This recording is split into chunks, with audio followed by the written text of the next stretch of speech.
1 minute Harsha. Bro in ಲಾ, ನೀವು ನನ್ನ wedding ವಿಡಿಯೋದಲ್ಲಿ ನೋಡಿದ್ದೀರಾ? ನಾನು ಹರ್ಷಂಗೆ ಹಾರ ಹಾಕೋ ಟೈಮಲ್ಲಿ ಹರ್ಷನ್ ಫ್ರೆಂಡ್ಸ್ ಎಲ್ಲ ಅವನನ್ನು ಎತ್ಕೊಂಡ್ಬಿಟ್ಟು ನಂಗೆ ಹಾರ ಹಾಕೋಕ್ಕೆ ಆಗಲಿಲ್ಲ. ಇವಾಗ ಯಾರೂ ಆ ಥರ ಮಾಡೋಕ್ಕಾಗಲ್ಲ. ಅಕ್ಕ ನೀವು ಹೂ ಅನ್ನಿ, ಮಂದ ಬೇಕಾದ್ರೆ ಈಗಲೇ ನಿಮ್ಮನ್ನು ಎತ್ಬಿಡ್ತಾರೆ. ಯಾಕಪ್ಪ ಗೋಪಿ, ಮಾನಸಿ ಅಕ್ಕ ಮೇಲೆ ಏನು ಕೋಪ ನಿನಗೆ? ಯಾಕೆ ಮಂದ, ನಾನು ಎತ್ತಕ್ಕಾಗಲ್ವಾ? ನಾನು ಡಯಟ್ ಮಾಡಿ ಸಣ್ಣ ಇದ್ದೀನಿ. ಅಯ್ಯೋ, ನಾನು ಹಾಗೆ ಹೇಳಿಲ್ಲ ಮೋರೆ. Even I was joking. Okay,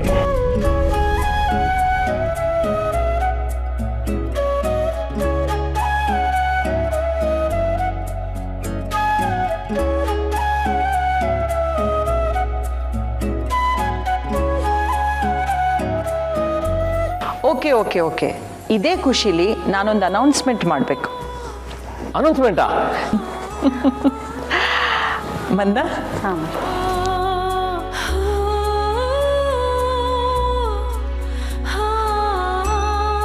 ಈಗ ನಾವೆಲ್ಲ ಹರ್ಷ ಮಾನಸಿ ಮದುವೆ ಹೇಗಿತ್ತು ಅಂತ ಮತ್ತೆ ನೆನಪಿಸ್ಕೊಂಡ್ವಿ.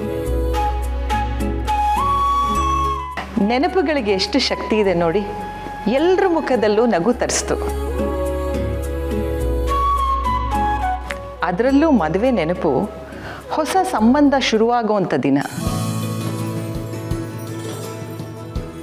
ಇನ್ಮುಂದೆ ಜೀವನ ಪೂರ್ತಿ ನೀನು ಒಂಟಿಯಲ್ಲ, ನಿನ್ನ ಜೊತೆಯಾಗಿ ಜೀವನ ಸಂಗಾತಿಯಾಗಿ ಇನ್ನೊಬ್ರು ಇರ್ತಾರೆ ಅಂತ ಸಂಕಲ್ಪ ಮಾಡ್ಕೊಳ್ಳೋ ದಿವಸ. ಸಂತೋಷನ ಹೆಚ್ಚಿಸೋದೇ ಸಂಬಂಧಗಳು. ಸಂಬಂಧಗಳು ಗಟ್ಟಿಯಾಗೋದು ಪ್ರೀತಿಯಿಂದ.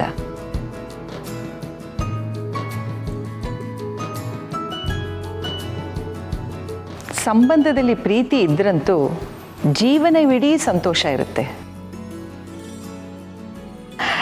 ಅಂಥ ಸಂತೋಷ ನಮ್ಮ ಆರ್ಯಂಗೂ ಸಿಗಲಿದೆ.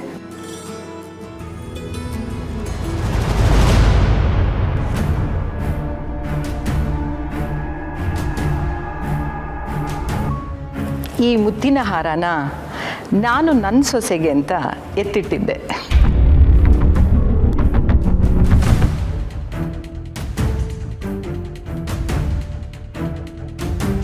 ಇದು ತಗೋ.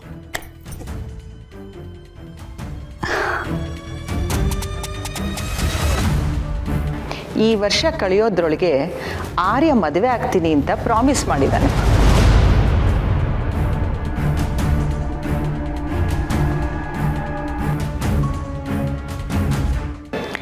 ಸೊ ಈ ಹಾರ ನಮ್ಮನೆಗೆ ಬರೋ ಆ ಹಿರಿ ಸೊಸೆಗೆ.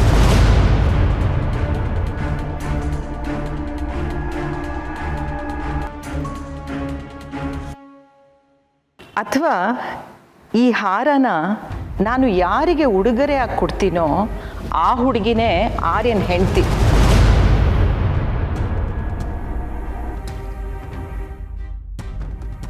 ಏನಾರ್ಯ, ಓಕೆ ಅಲ್ವಾ? ಮಾತು ಕೊಟ್ಟಿದ್ಯಾ? ದಾದಾ ಒಪ್ಕೊಳ್ಳಿ ದಾದಾ, ಕಮಾನ್. ಏನ್ ಎಲ್ಲರೂ ಸೈಲೆಂಟ್ ಆಗಿದ್ದೀರಾ? ದಾದಾ ಮದುವೆ ಆಗ್ತಾರಂತೆ, ಕಮಾನ್, ಎಂಜಾಯ್ ಸೆಲೆಬ್ರೇಷನ್. ಅಮ್ಮ, ಈ ದಿನ ಹರ್ಷ ಮತ್ತೆ ಅತ್ತಿಗೆಗೆ ಸಂಬಂಧಪಟ್ಟಿರೋದು. ಇವತ್ತು ನನ್ನ ವಿಷಯ ಬೇಡ, ಇದನ್ನ ಇನ್ನೊಂದು ದಿನ ಮಾತಾಡೋಣ. That's right. That doesn't mean I'm not happy. Bro in law, ನನಗೂ ತುಂಬಾ ಖುಷಿ ಇದೆ. ನೀವು ಹೇಳಿದ ಸರಿನೇ.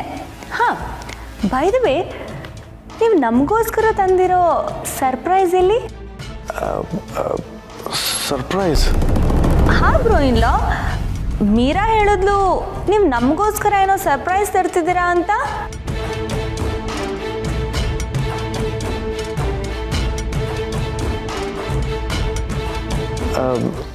ಅದು ನಾನು ಸರ್ಪ್ರೈಸ್ ಏನು ಕೊಡಬೇಕು ಅಂತ ತುಂಬ ಯೋಚನೆ ಮಾಡಿದೆ, ಆದರೆ ಏನೂ ಹೊಳಿಲಿಲ್ಲ.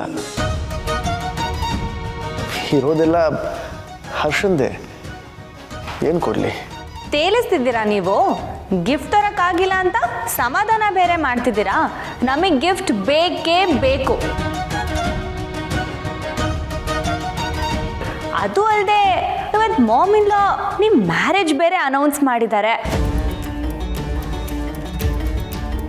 ಇಂಥ ಸಂತೋಷದ ದಿನದಲ್ಲಿ ನೀವು ಗಿಫ್ಟ್ ಕೊಟ್ಟಿಲ್ಲ ಅಂದರೆ this is not fair bro in law. ಹೇಳಿದ್ನಲ್ಲ ಅದಕ್ಕೆ ಏನು ಕೊಡೋಣ ಅಂತ ಗೊತ್ತಾಗಲಿಲ್ಲ ಅಂತ. ನೀವೇ ಹೇಳಿ ಏನು ಕೊಡಲಿ? ಸರಿ, ಹಾಗಾದರೆ ನಾನು ಏನು ಕೇಳಿದ್ರು ಕೊಡ್ತೀರಾ? ನನ್ನಿಂದ ಕೊಡೋಕ್ಕೆ ಸಾಧ್ಯ ಇದ್ದರೆ ಖಂಡಿತ ಕೊಡ್ತೀನಿ. ಆರ್ಯವರ್ಧನ್ ಅವರಿಂದ ಸಾಧ್ಯ ಆಗದೆ ಇರೋವಂಥದ್ದು ಏನಿದೆ ಹೇಳಿ? ಕೇಳಿ. ನಿಮ್ಮ ಸೀಕ್ರೆಟ್ ರೂಮಿಂದು ಕೀ ಕೊಡಿ.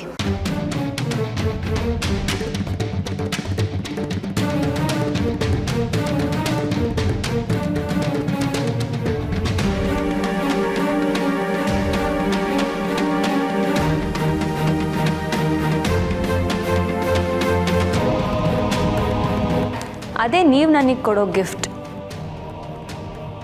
ಮಾನ್ಸಿ,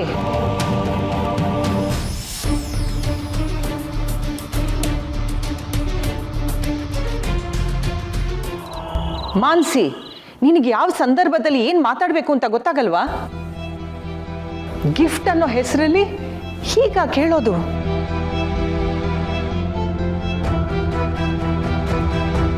ಆರ್ಯನ್ಗೂ ಅವನದೇ ಆದ ವೈಯಕ್ತಿಕ ವಿಷಯಗಳಿವೆ, ಅರ್ಥ ಮಾಡ್ಕೋ. ನಾವೆಲ್ಲ ಒಂದೇ ಮನೆಯವರು, ನಮ್ಗಳ ಮಧ್ಯೆ ಯಾವುದೇ ಗುಟ್ಟಿಲ್ಲ ಅಂತ ಅಂದ್ಕೊಂಡಿದ್ದೆ. ಅಲ್ಲ, ಈಗಷ್ಟೇ ನೀವು ಬ್ರೋ ಇನ್ ಲಾ ಮ್ಯಾರೇಜ್ನ ಅನೌನ್ಸ್ ಬೇರೆ ಮಾಡಿದ್ರಿ. ನಾಳೆ ಹೆಂಡತಿಯಾಗಿ ಬರೋಳಿಗೆ ಆ ರೂಮ್ಗೆ ಹೋಗೋ ಅಧಿಕಾರ ಇಲ್ವಾ? ಮಾನ್ಸಿ, ಮಾತು ಅತಿ ಆಗ್ತಾ ಇದೆ, ಸಾಕು, ನಿಲ್ಸು. ಮಾನ್ಸಿ ಪ್ಲೀಸ್. ಈಗ ಯಾಕೆಷ್ಟು ನೀವೆಲ್ಲ ಟೆನ್ಷನ್ ಮಾಡ್ಕೋತಿದ್ದೀರಾ? ನಾನು ಕೇಳಿದ್ರಲ್ಲಿ ಏನು ತಪ್ಪಿದೆ? ಬ್ರೋ ಇನ್ ಲಾ ಅಪ್ಸೆಟ್ ಆದಾಗೆಲ್ಲ ಆ ಸೀಕ್ರೆಟ್ ರೂಮ್ ಒಳಗೆ ಹೋಗ್ಬಿಡ್ತಾರೆ. ಅದ್ರೊಳಗೆ ಏನಿದೆ ಅಂತ ನಮ್ಗೆ ಯಾರಿಗೂ ಗೊತ್ತಿಲ್ಲ.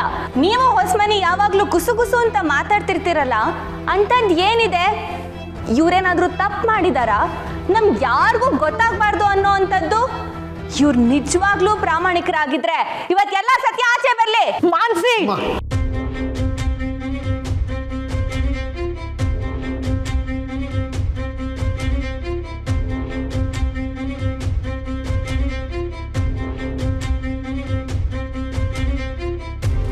ದಾದಾ, ಐ ಆಮ್ ಸಾರಿ ದಾದಾ. ಇವಳು ಏನೇನೋ ಮಾತಾಡ್ಬಿಡ್ತಾಳೆ. ಸಾರಿ ಅಮ್ಮ. ಇಂಥ ಟೈಮಲ್ಲಿ ಜೇಂಡೇನೂ ಇಲ್ಲ. ನನಗೆ ಹೇಗೆ ಹ್ಯಾಂಡಲ್ ಮಾಡಬೇಕು ಅಂತ ಗೊತ್ತೇ ಆಗ್ತಿಲ್ಲ. ಎಲ್ಲಿ ಹೋಗ್ಬಿಟ್ರು ಈ ಜೇಂಡೆ? ಅದಕ್ಕೆ ನಿಮ್ಗೆ ರೂಮ್ ಕೀ ತಾನೇ ಬೇಕು, ತರ್ತೀನಿ. ಜೊತೆ ಜೊತೆ